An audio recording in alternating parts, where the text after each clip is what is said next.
sibuk sekali. Selamat siang Ibu. Selamat siang Pak Iri. Ibu, Bagaimana kabar? Baik. Oh ya. Ibu minta maaf mengganggu. Ya tidak apa-apa. Bagaimana Pak? Ada yang perlu bantu? Oh, iya silakan. Mari ke ruangan saya Pak. Oh iya, Mari. terima kasih. Ya, mari Pak. Bagaimana Pak? Iya, jadi Ibu, pertama saya minta maaf ya karena saya sudah meminta waktu Ibu dan menyela Ibu dalam kegiatan. Jadi ada hal yang ingin saya sampaikan kepada Ibu saudara. Saya punya masalah sedikit. Oh, bagaimana Pak? Silakan. Boleh. Ceritakan masalahnya apa Pak? Tapi tidak apa-apa ini Bu, saya mau curhat ke Ibu ini. Tidak apa-apa Kak. Pak. Kita kan sesama rekan. Iya. Ya, kerja, jadi tidak apa-apa. Ya. Mungkin ada yang bisa saya bantu Pak. Silakan. Jadi begini Bu, saya selaku wali kelas 6. Di kelas saya itu ada satu murid yang jarang masuk. Selama ini kalau di kehadirannya dia 70% tidak masuk.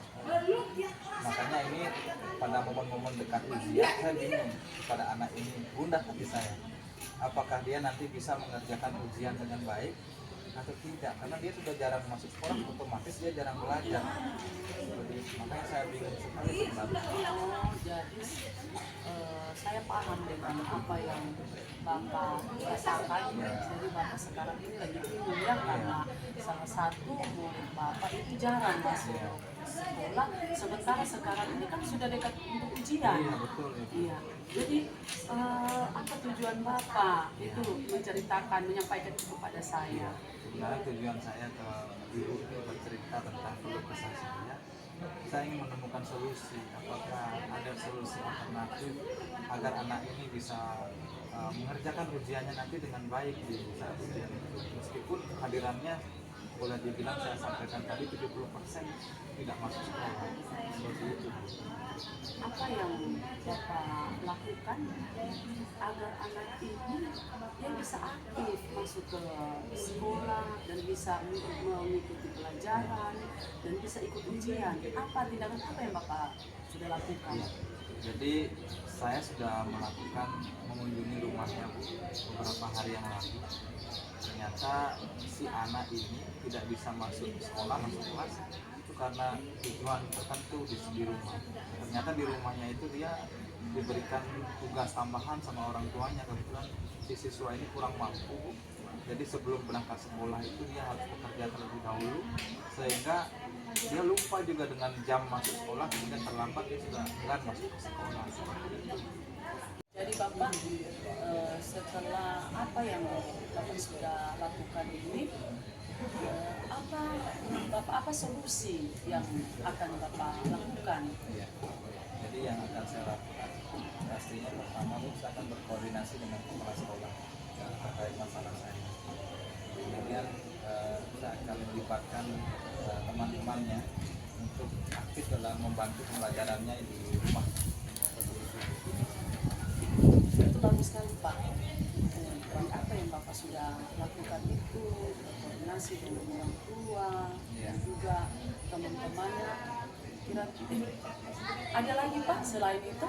Selain itu mungkin setelah saya koordinasi dengan kepala sekolah dengan teman-temannya, saya akan mendatangi rumahnya.